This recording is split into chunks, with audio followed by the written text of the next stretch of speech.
벌써 2015년도 마지막 주일을 맞이하게 됐습니다. 우리가 이 날을 맞이하게 됐다는 것 자체만으로도 하나님의 은혜인 줄로 믿습니다. 1년 살면서 우리 삶에 여러 가지 위기들이 다가오고 그럴 수 있는데 그럼에도 불구하고 우리가 마지막 주일을 맞았다는 자체도 하나님의 은혜인 줄로 믿습니다. 이제 올 한 해도 며칠 남지 않았는데 이번 주는 한 주간 한 해를 돌아보시면서 좋은 시간들 가졌으면 좋겠습니다. 한 해 돌아보면 특별히 심판과 회복에 대해서 묵상하는 것도 좋지 않겠나 생각을 해보게 됩니다. 한 해의 끝, 이제 인생의 끝을 돌아보기 적절한 그런 때인데요. 인류 역사의 마지막도 심판으로 맞춰지고 그리고 인생의 끝도 심판이죠. 한 번 죽는 것은 사람에게 정하신 것이요 그 후에는 심판이 있으리니 그렇게 말씀하십니다. 그리고 그 후에는 회복이죠. 천년왕국은 완전한 회복에 뜹니다.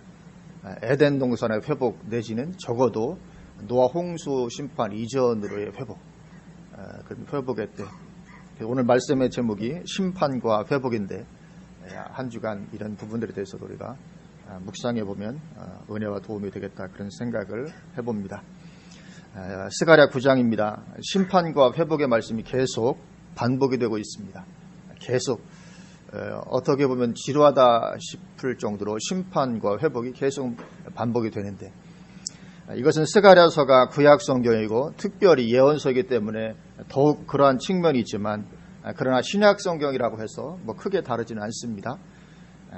창세기에서부터 요한계시록 끝에 이르기까지 아담 이후 인류의 역사는 온통 심판과 회복의 반복이라 그렇게 말할 수도 있습니다. 온통 그죠? 아담과 하와가 에덴 동산에 쫓겨난 이후 인류 역사는 심판과 회복이 계속 반복되는 그런 역사였던 것입니다. 그래서 인류 역사가 복잡한 것이 없습니다. 심판과 회복의 반복이 인류 역사인 거죠. 그래서 우리가 이것을 깨닫고 살아간다면 대단히 지혜로운 삶을 살아갈 수 있을 줄로 믿습니다. 그래서 역사는 사람을 지혜롭게 만든다. 역사를 깊이 알면 그 사람은 지혜롭게 된다. 그런 말이 있는 것이죠. 그래서 인류 역사의 큰 틀을 볼 수 있는 눈이 열려지게 되시기를 주님의 이름으로 축원을 드립니다. 오늘 본문은 특별히 이스라엘이 아니라 이스라엘 주변 나라들의 심판과 회복입니다. 이스라엘 주변에 있는 나라들, 다른 말로 이스라엘의 대적들이죠. 항상 이스라엘 주변 나라들은 대적입니다. 이스라엘을 괴롭혔던 그 대적들의 심판과 회복. 그러면 하나님은 왜 이스라엘 주변 나라들을 심판하시는가? 몇 가지 이유를 볼 수 있습니다. 왜 이스라엘 주변 나라들을 심판하시는가? 심판하신 첫 번째 이유는 그들이 하나님의 백성들을 대적했다는 것입니다. 이게 첫 번째 심판의 이유입니다. 하나님의 백성들을 대적한 것 때문에 그들을 심판하십니다. 하나님의 백성들을 대적했다는 것은 하나님 앞에서 대단히 큰 죄가 됩니다. 세상에서는 무슨 그것이 큰 죄가 되겠나, 나라끼리의 관계인데 그렇게 생각할지 모르지만 이것은 하나님 앞에서 대단히 큰 죄가 됩니다. 왜냐하면 하나님은 하나님의 백성들과 당신을 동일시하시기 때문에 그렇습니다. 그래서 어느 나라가 하나님의 백성 이스라엘 나라를 공격한다는 것은 다른 말로 하면 그들이 섬기는 하나님을 멸시하고 무시하는 행위가 되는 것입니다. 하나님은 그것을 심판하시는 것이죠. 창조주 하나님 그분을 그렇게 멸시하는 것. 그래서 하나님의 백성들을 대적할 때 거기에는 하나님의 심판이 임하게 되는 것입니다. 그래서 당장은 아니더라도 언젠가는 반드시 심판하십니다. 심지어는 하나님의 백성들이 죄악 가운데 있기 때문에 그 죄에 대한 채찍으로 그렇게 대적들이 일어나도록 하셨다 할지라도 나중에 그 대적들을 심판하십니다. 억울합니다. 그렇게 말해도 어쩔 수 없습니다. 이스라엘 백성들이 하나님을 떠나고 죄를 범하면 이스라엘 백성들을 어떤 징계를 주시기 위해서 다른 나라를 들어서 이스라엘을 치도록 하시게 되는데 그렇게 하시고 나서는 그 쓰임받은 그 나라를 하나님 또 심판하십니다. 왜냐하면 그들이 이스라엘을 공격할 때 역시 여전히 거기에는 하나님을 멸시하고 하나님의 이름을 무시하는 그런 것이 거기에 작동을 하고 있는 것이기 때문에 심판하지 않을 수가 없는 것입니다. 그래서 오늘 1절 보면 우리 1절 말씀 우리 같이 한번 봉독하시겠습니다. 여호와의 말씀이 하드락 땅에 내리며 다메섹에 머물리니 사람들과 이스라엘 모든 지파의 눈이 여호와를 우러러 봄이니라. 아멘. 여기 여호와의 말씀은 경고의 말씀, 심판의 말씀입니다. 하나님의 심판의 말씀이 임하는데 하드락 땅과 다메섹, 주변 이방 민족 가운데 임하는데 왜 임하게 되냐면 사람들과 이스라엘 모든 지파의 눈이 여호와를 우러러 보기 때문에 심판이 임하게 됩니다. 여호와를 우러러 본다. 어떤 신앙의 회복을 가리키기도 하고 또 어떤 신원의 어떤 그런 호소이기도 한 거죠. 하나님의 백성들이 하나님을 그렇게 바라보니까 그러자 하나님께서 그 대적들을 심판하시는 것입니다. 왜냐하면 그들이 이전에 이스라엘을 대적했기 때문에 그것을 기억하시고 그 민족들 가운데 심판을 베푸시는 것입니다. 이처럼 하나님은 하나님의 백성들을 대적한 자들을 잊지 않고 심판하십니다. 아말렉의 예를 보면 우리가 선명하게 그것을 볼 수 있습니다. 우리 한번 찾아보고 가실까요? 사무엘상 15장으로 우리 한번 가보십니다. 성경을 쭉 창세기 쭉 가셔서 사무엘상 15장입니다. 1절부터 이렇게 말씀합니다. 사무엘이 사울에게 이르되 여호와께서 나를 보내어 왕에게 기름을 부어 그의 백성 이스라엘 위에 왕으로 삼으셨은즉 이제 왕은 여호와의 말씀을 들으소서. 만군의 여호와께서 이같이 말씀하시기를 아말렉이 이스라엘에게 행한 일 곧 애굽에서 나올 때에 길에서 대적한 일로 내가 그들을 벌하노니 지금 가서 아말렉을 쳐서 그들의 모든 소유를 남기지 말고 진멸하되 남녀와 소아와 젖 먹는 아이와 우양과 낙타와 나귀를 죽이라 하셨나이다 하니. 사울이 왕이 되자 하나님께서 사무엘 선지자를 통해서 사울에게 명령을 내리십니다. 아말렉 그들이 너희에게 행한 일, 너희들이 애굽에서 나올 때 그 길에서 아말렉이 너희들을 대적한 일을 내가 기억하고 내가 그들을 벌하려고 하니까 지금 가서 아말렉을 쳐서 그들의 모든 남녀와 우양과 모든 소유를 다 쳐서 진멸하라. 철저한 심판을 말씀을 하십니다. 왜 심판하십니까? 이스라엘을 대적한 그 죄를 물어서 심판하시는 것이죠. 우리 또 앞으로 좀만 더 넘기셔서 신명기로 우리 한번 가보실까요? 신명기 25장입니다. 신명기 25장 17절입니다. 신명기 25장 17절부터 또 이렇게 말씀합니다. 너희는 애굽에서 나오는 길에 아말렉이 내게 행한 일을 기억하라. 사람을 잊었을지 몰라도 하나님은 기억하십니다. 곧 그들이 너를 길에서 만나 내가 피곤할 때에 내 뒤에 떨어진 약한 자들을 쳤고 하나님을 두려워하지 아니하였느니라. 이게 같이 가는 거죠. 하나님을 두려워했더라면 절대로 하나님의 백성들 치지 않았을 것인데 하나님의 백성들을 친 거기에는 하나님을 두려워하지 않는 것이 같이 가는 것입니다. 그래서 하나님은 그것을 심판하십니다. 그래서 이스라엘 백성들 중에서 피곤하고 뒤에 떨어진 약한 자들 그들을 치게 됩니다. 그래서 오늘 본문하고는 별 관계가 없는 거지만 이것을 통해서 우리가 좀 깨닫게 되는 그런 한 부분도 있습니다. 뒤에 떨어지면 안 되겠다. 신앙생활에서 교회에서 뒤에 떨어지면 이건 마귀의 공격 대상 1호가 되게 됩니다. 동물의 왕국 우리가 보면 무리가 갈 때 공격 안 하잖아요. 항상 뭘 공격합니까? 뒤에 떨어지는 거, 약한 거, 그거를 맹수가 공격을 합니다. 사탄도 마찬가지입니다. 신앙이 충만한 사람 공격해봤자 안 되니까 항상 뒤에 떨어지는 마귀의 공격 대상 1호가 되게 됩니다. 그래서 아말렉이 그렇게 이스라엘 백성들을 공격합니다. 19절 그러므로 내 하나님 여호와께서 내게 기업으로 주어 차지하게 하시는 땅에서 내 하나님 여호와께서 사방에 있는 모든 적군으로부터 내게 안식을 주실 때에 너는 천하에서 아말렉에 대한 기억을 지워버리라. 너는 잊지 말지니라. 이 철저한 심판을 말씀합니다. 천하에서 아말렉에 대한 기억을 지워버리라. 너희가 이렇게 나라를 세우거든 그렇게 안식을 얻거든. 그러니까 지금 이스라엘이 사사시대를 지나서 이제 사울 왕 때 드디어 이제 왕국이 세워지죠. 왕국이 서자마자 가장 먼저 하나님께서 하신 일이 뭡니까? 아말렉 심판하신 겁니다. 하나님께서 그렇게 기억하시고 결코 잊지 아니하시고 이방의 이 하나님의 백성을 대적한 자들을 심판하신 것을 보게 됩니다. 그래서 하나님의 백성 삼으신 이스라엘에 대해서도 그렇게 해주신다면 예수님의 핏값으로 구원받아 하나님의 자녀가 된 우리에 대해서는 어떠하시겠습니까? 그 이상으로 우리의 대적을 심판해 주실 줄로 믿습니다.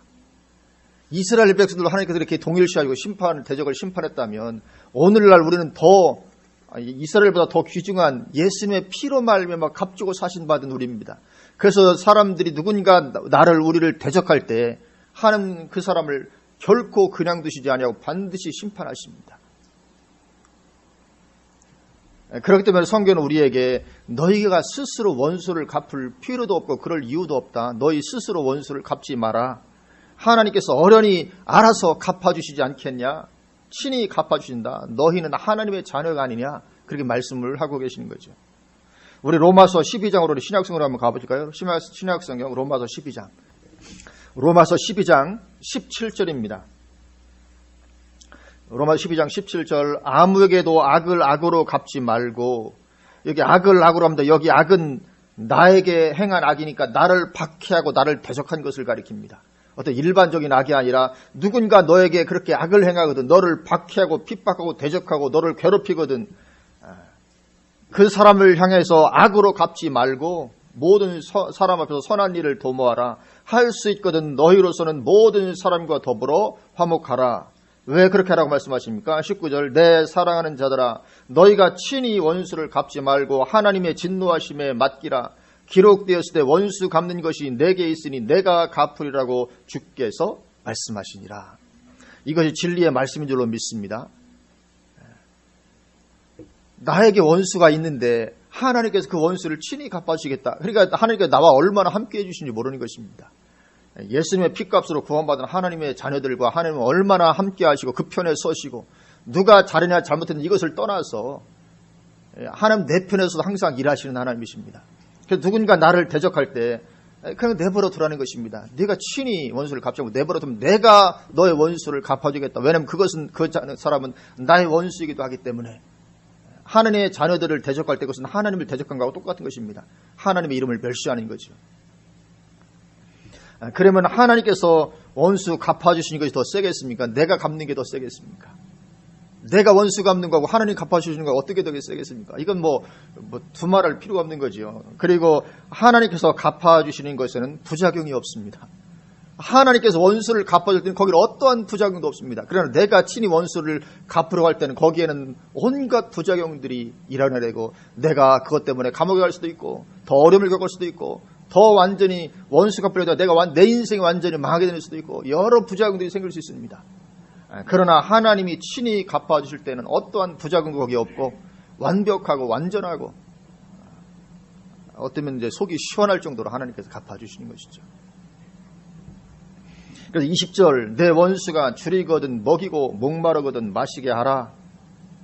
그리함으로 내가 숯불을 그 머리에 쌓아 놓으리라. 악에게 지지 말고 손으로 악을 이기라. 하나님께 말씀하십니다.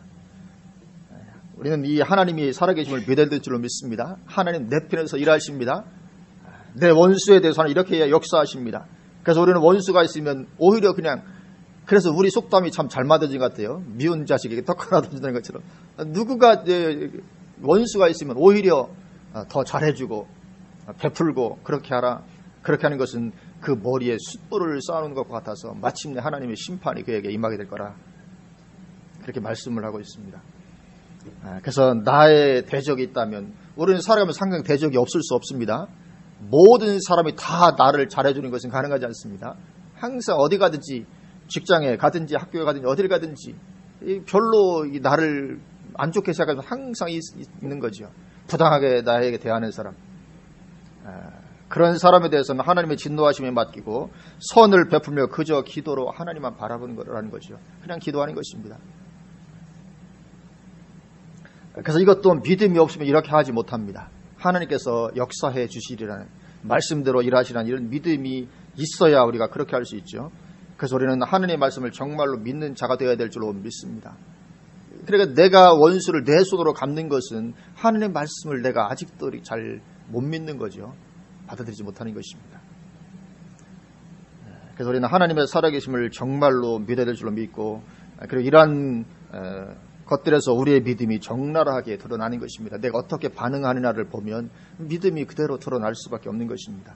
나한테 잘해주는 사람에게 잘하는 것이야 모든 사람 누구나 다 하는 거죠.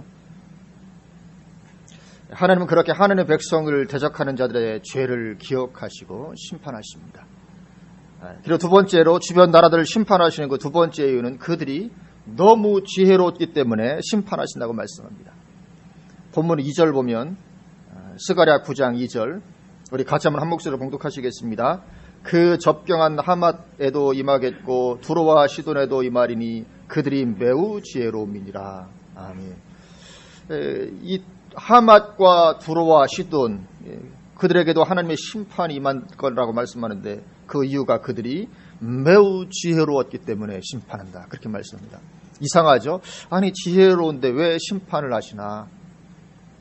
왜냐하면 스스로 지혜롭게 여겨서 하나님 믿는 신앙을 어리석게 보며 멸시하기 때문에 그렇습니다. 세상 지혜는 그런 결론으로 가버리게 됩니다. 세상에서 지혜롭다고 하는 사람은 그런 결론으로 가게 됩니다. 항상 하나님 믿는 신앙을 비하하고 어리석게 보고 멸시합니다. 마치 도올 김용옥이처럼 그렇게 되어버립니다. 이 도올 김용옥이 이 강의를 들어보신 분 얼마나 그가 스스로 지혜롭게 여기는지 모릅니다. 본인의 지혜에 본인이 감동합니다. 도올 김용옥 그 강의를 들어보면 얼마나 스스로도 그냥 자기가 대단히 탁월한 지혜를 가지고 있다는 스스로 감동하면서 이렇게 강의를 합니다. 근데 그 지혜를 가지고 성경적으로 예수 믿는 신앙을 그렇게 비웃고 공격하죠. 얼마나 비웃는지 모릅니다. 이 성경 말씀을 하나님의 말씀으로 믿는 이 신앙을 얼마나 공격하는지 비웃고. 그래서 하나님은 이 세상 지혜를 어리석게 여기시고 그 지혜로 가득한 사람을 심판하십니다.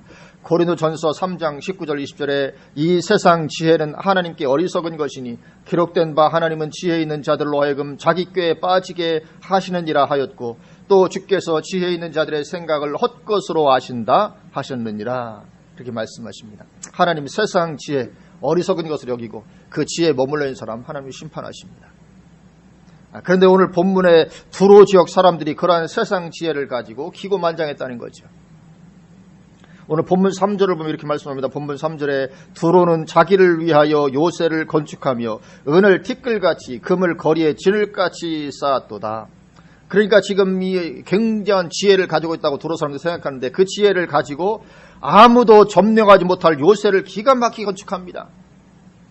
자기를 요새를 얼마나 잘 쌓는지 그 기가 막히게 건축을 하고 그리고 그 지혜를 가지고 무역업에 대단한 수완을 발휘해서 얼마나 돈을 많이 벌었는지 은을 티끌같이 금을 거리에 진흙같이 쌓았다고 할 정도로 그렇게 어마어마한 경제적인 부를 그들이 쌓아놓게 됩니다. 이 두로와 시돈 지역이 바닷가거든요. 그 무역을 해서 얼마나 돈을 많이 벌고 그리고 그렇게 많이 벌었을 뿐만 아니라 도둑이 들어오지 못하도록 아주 견고하게 요새를 세워놓고 기고만장한 거죠. 당연히 하나님 믿는 신앙에 대해서는 멸시합니다. 그러니까 하나님께서 심판하신 거죠. 심판의 말씀이 4절에 나옵니다. 4절 주께서 그를 정복하시며 그의 권세를 바다에 쳐 넣으시리니 그가 불에 삼켜질지라. 이 철저한 심판을 예고하시죠. 그리고 이 예고는 이 심판 예고는 후에 그대로 이루어지게 됩니다. 오늘 본문에 지금 여기 언급되고 있는 지역 이 하드락, 다메섹, 하맛, 두로와 시돈 지역은 모두 이스라엘 북쪽 편에 있는 대적들입니다. 이스라엘 북쪽에. 그리고 이들 지역에 대한 심판 예언은 헬라 시대 알렉산더 대왕에 의해서 그대로 이루어지게 됩니다. 그러니까 이 세상 역사가 그냥 흘러가는 것 같지만 그것을 통해서 하나님께서 하실 일을 다 이루십니다. 지금 스가랴 시대는 페르시아 제국 시대죠. 바벨론 지나서 메데 바사, 이 페르시아 제국 시대입니다. 그러니까 지금 바벨론을 하나님께 어떻게 심판하십니까? 메데 바사를 통해서 페르시아를 통해서 바벨론을 심판하시죠. 왜냐하면 바벨론이 이스라엘을 포로 붙잡아갔잖아요. 그 바벨론 하나님 심판하시는데 페르시아 제국을 통해서 심판하십니다. 그리고 지금 이제 페르시아 제국 시대에 스가랴 말씀이 예고되고 있습니다. 심판이 예고되고 있죠. 이 주변 대적들에 대해서. 그럼 어떻게 심판하십니까? 그 다음 제국, 페르시아 제국 다음에는 헬라 제국이 들어서거든요. 그리스죠, 그리스. 헬라 제국. 그러니까 헬라의 그 알렉산더를 통해서 하나님이 심판 예언을 그대로 이루어지게 하십니다. 오늘 3절에서 이 두로가 이 난공불락의 요새를 구축했다고 말씀하는데 요새를 어디에 만들었냐면 섬에다 요새를 만들었습니다. 그 요새를 얼마나 견고하게 만들었는지 역사의 기록에 보면 아수르의 살만에셀 왕도 5년 동안 공격했는데 함락시키지 못했습니다. 그리고 바벨론의 그 대단한 느부갓네살 왕도 이 요새를 무너뜨리기 위해서 13년이나 공격했는데도 성공하지 못했습니다. 그리고 요새가 얼마나 대단합니까? 그러니까 두로 사람들이 기고만장할 만했지요. 그러나 하나님께서 심판을 작정하시면 피할 수가 없습니다. 아무리 세상적으로는 안 된다 할지라도 하나님이 심판 작정하면 이건 피할 길이 없는 거죠. 그래서 알렉산더는 그 섬이 육지에서 800m 정도 떨어져 있는데 그 섬까지 방파제를 쌓아서 7개월 만에 함락을 시켜버립니다. 그것까지 미처 생각을 못했겠죠. 하여튼 뭐 옛날 분들 참 무식했는지 모르면 어떻게 거기를 그냥 바다에다 방파제를 쌓아서 그냥 결국 7개월 만에 그 요새가 함락이 되게 됩니다. 그리고는 알렉산더가 철저하게 심판을 집행합니다. 아마 그 교만을 무너뜨리고야 하는 그런 마음이 있었겠죠. 대단한 요새였으니까. 4절에 보면 권세를 바다에 쳐 넣으시리니 이렇게 말씀하고 있는데 알렉산더가 이 성벽을 헐어서 바다에 집어 던집니다. 그리고 불에 삼켜질지라 말씀하는데 성을 함락시키고는 성 전체를 다 불살라 버립니다. 그리고 성에 살던 사람들 중에서 1만여 명을 학살합니다. 그 십자가에 달아 죽이기도 하고, 그리고 3만 명을 노예로 붙잡아 갑니다. 완전히 그냥 철저한 신발이죠. 이 역사의 기록입니다. 그렇게 두로가 완전한 심판 가운데 들어가게 됩니다. 우리가 이런 것들을 볼 때 하나님의 말씀이 얼마나 정확한 진리의 말씀인지 모릅니다. 반드시 그대로 성취되고야 마는 것입니다. 그대로 성경을 보면 마지막 때도 세상은 자기 지혜로 기고만장해서 하나님을 대적하게 될 거라고 말씀을 하고 있죠. 그래서 두로가 난공불락 요새를 만들었듯이 큰 성 바벨론을 요새처럼 만들어 놓고 전 세계를 장악하고는 평안하다, 안전하다 하는 거죠. 그때 하나님의 심판은 도둑같이 임하게 되고야 마는 것입니다. 누가 평안하다, 안전하게 하다 하겠습니까? 이 세력 적그리스도, 이 세상이, 큰 성 바벨론이 그리고 요새처럼 구축해놓고 전 세계를 완전히 장악했다고 여기고, 그리고 이제 평안하다, 안전하다는 것입니다. 그때 주님의 심판이 도둑같이 임하게 되고 마는 것입니다. 그렇게 이스라엘 북방 4절까지 북방에 있는 그런 대적들을 하나님께서 심판하시는 말씀이 나오고 5절부터는 이제 다른 지역입니다. 우리 신소리 SM 선교사가 나가 있는 팔레스틴에 대한 예언입니다. 5절 6절 보면 아스글론이 보고 무서워하며 가사도 심히 아파할 것이며 에그론은 그 소망이 수치가 되므로 역시 그러하리라. 가사에는 임금이 끊어질 것이며 아스글론에는 주민이 없을 것이며 아스돗에는 잡족이 거주하리라. 여기 나오는 도시들이 있습니다. 아스글론, 가사, 에그론, 아스돗 모두 블레셋 지역입니다. 가사에는 임금이 끊어질 것이면 이 가사는 우리가 잘 아는 팔레틴의 가자지구, 이거가 가사입니다. 다 지금 팔레틴 지역, 그러니까 이스라엘의 서남부 지역입니다. 이 지역에 대한 심판도 하나님께서 예고하시고 역시 이 지역들에 대한 심판도 알렉산더에 의해서 집행이 되게 됩니다. 그렇게 이스라엘의 북쪽과 남쪽의 대적들을 모두 심판하고 멸하시죠. 이스라엘의 대적은 북쪽과 남쪽에 있습니다. 동서에는 뭐 왕래하기 어려운 지역이니까요. 모든 대적들을 하나님께서 다 심판하십니다. 우리 그리스도인이 바로 그런 존재일 줄로 믿습니다. 우리를 건드리는 사람 하나님께서 가만두시지 않습니다. 단지 해야 될 것입니다. 내가 손을 써서는 안 됩니다. 내가 손을 쓰면 하나님 가만히 계십니다. 네가 손을 쓰면 내가 도와줄 이유가 없겠구나. 그래서 내가 손을 쓰려 하지 않고 기도로 하나님께 맡기며 그냥 선을 베푸는 것입니다. 그러면 하나님은 우리를 위해서 심판을 베푸시겠다. 친히 내가 심판하겠다 이렇게 말씀을 하십니다. 이건 마지막 때까지도 역시 마찬가지일 거라고 성경이 말씀하죠. 요한계시록 18장 20절에 하늘과 성도들과 사도들과 선지자들아 그로 말미암아 즐거워하라. 하나님이 너희를 위하여 그에게 심판을 행하셨음이라 하더라. 마지막 때에 이 적그리스도 도성을 심판하시는 것도 우리를 위해서 심판하신다. 그렇게 말씀을 하고 있습니다. 그래서 내가 당한 것 하나님 다 기억하고 계신 줄로 믿습니다. 이스라엘 백성들이 암말렉에게 당한 것 하나님 기억하고 계시다가 400년이 지나도 잊지 않고 다 갚아주십니다. 그렇게 아말렉 이스라엘 대적한 것은 400년 전인데 그 후로 사사시대가 됐잖아요. 그 후로 이제 사울 왕시대. 한 400년 전에 행했던 그 일도 하나님 기억하시고 정확하게 하나님 심판을 베푸십니다. 사람은 잊어버려도 하나님은 절대로 잊지 않으십니다. 언젠가 하나님 다 심판하시고 역사해 주실 줄로 믿습니다.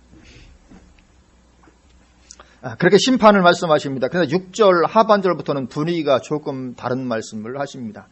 6절 하반절부터 보면 내가 블레셋 사람의 교만을 끊고, 이 블레셋, 그래 지금의 팔레틴인데 그에 대한 말씀인데 조금 분위기가 달라집니다. 내가 블레셋 사람의 교만을 끊고 그의 입에서 그의 피를, 그의 입 사이에서 그 가증한 것을 제거하리니 그들도 남아서 우리 하나님께로 돌아와서 유다의 한 지도자같이 되겠고 에그로는 여보수 사람같이 되리라. 뭡니까? 이제 팔레스틴에 대해서 회복을 말씀하십니다. 이제 심판이 아니라 회복을 말씀하십니다. 블레셋이, 그러니까 지금 팔레스틴이 하나님께로 돌아오는 일이 있을 거라는 것입니다. 그렇게 심판을 하지만 그 남은 사람들이 이제 우리 하나님께로 돌아올 것이고 유다의 한 지도자같이 될 것이고 에그론은 이 팔레스틴 땅인데 팔레스틴 한 지역인데 에그론은 여부수 사람같이 될 것이다. 그렇게 말씀하고 있습니다. 그럼 여부수 사람이 뭔가? 여부수 사람은 이스라엘 민족이 아니고 가나안 땅에 살고 있던 이방 원주민입니다. 그 여부수를 다윗이 점령을 합니다. 다윗 때까지 점령이 안 됐었는데 여부스가, 다윗이 그 여부스 땅을 점령하고 그 이름을 예루살렘으로 개명하게 됩니다. 이 여부스가 예루살렘입니다. 그리고 여부스 사람이었던 오르난의 타작마당에 솔로몬 성전이 세워지게 됩니다. 그리고 여부스 사람들은 이스라엘에 동화되어지게 됩니다. 그러니까 이스라엘 속으로 편입해 들어오게 된 거죠, 여부스 사람들이. 그런데 팔레스틴이 그렇게 될 거라고, 블레셋이 그렇게 될 거라고 오늘 말씀을 하고 있습니다. 그런데 우리가 역사를 보면 팔레스틴이 아직까지 그렇게 되지 않았습니다. 이 심판은 헬라 알렉산더에 의해서 집행이 됐는데 이 블레셋 사람들이 그렇게 하나님께로 돌아오게 될 것이라는 예언이 되어도 이것은 아직까지 이루어지지 않았습니다. 그래서 이것은 앞으로 이루어질 예언입니다. 앞으로 반드시 팔레스틴이 이렇게 하나님께로 돌아오게 되고야 말 줄로 믿습니다. 그리고 지금 신수리 SM 선교사가 지금 그 일을 하고 있는 거죠. 성경 예언의 성취를 위해서 지금 조금이라도 쓰임받고 있는 그런 중입니다.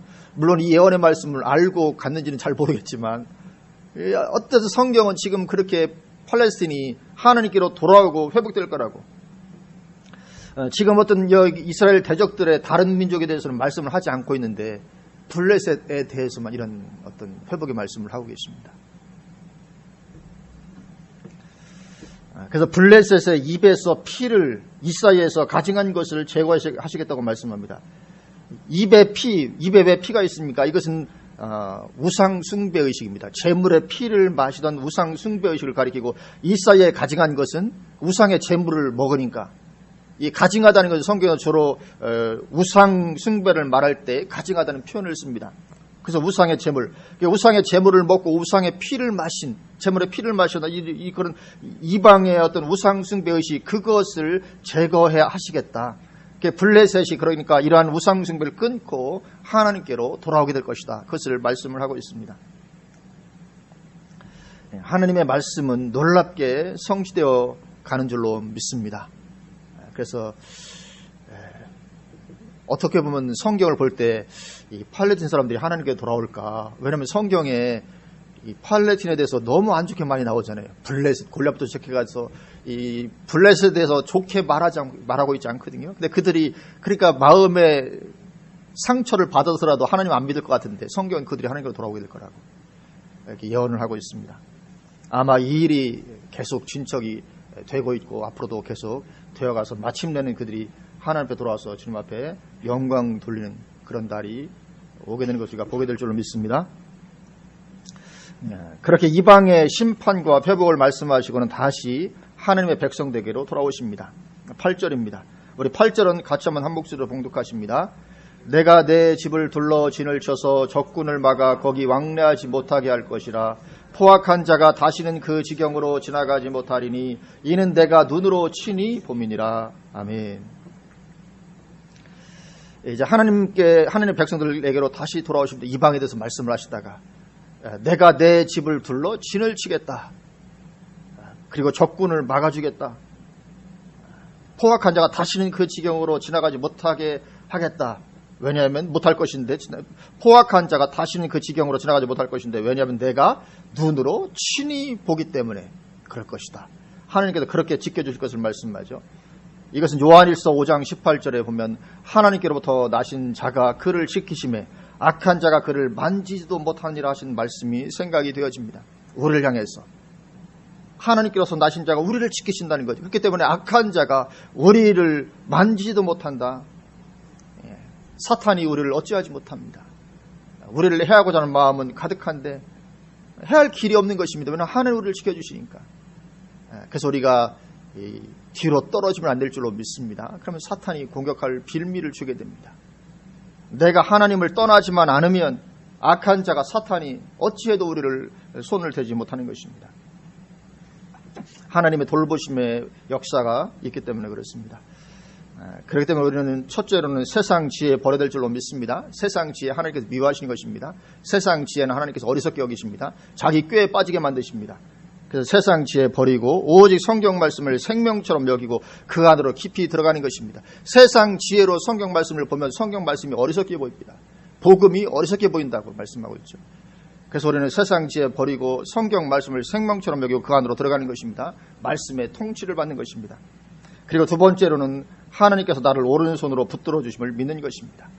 하나님께서 나를 돌보아 주시고 나의 원수를 갚아 주시고 할 것을 믿고 그래서 원수 같은 사람 그냥 내버려 두고 기도만 하는 것입니다. 변명할 것도 없는 줄로 믿습니다. 하나님께서 때가 되면 다 알아서 정리해 주실 줄로 믿습니다. 오히려 변명하면 더 어려워집니다. 그래서 어떤 면에서 내가 애매하게 이렇게 어떤 그 오해를 사도 변명하지 않고 가만히 있으면 하나님이 알아서 다 오해 풀리게 하고 하나님이 다 알아서 하시는 그런 측면이 있는 것이죠. 그런 부분에 대해서 우리가 하나님을 신뢰해야 될 줄로 믿습니다. 하나님은 원수의 목전에서 상을 베풀어 주시는 하나님이십니다. 얼마나 기분 좋겠습니까? 이 정말 예를 들면 내가 정말 때려 죽이고 싶은 그런 원수였는데 그 원수 앞에서 하나님께서 이 상을 베풀어 주시는 이 상은 잔치상 같은 걸 말하는 것이고 밥 잔치상. 하나님은 그런 하나님이라고 말씀을 하십니다. 그렇게 영원토록 우리는 이 심판이 아니라 회복의 은혜를 누려야 될 줄로 믿습니다. 아멘. 기도하시겠습니다.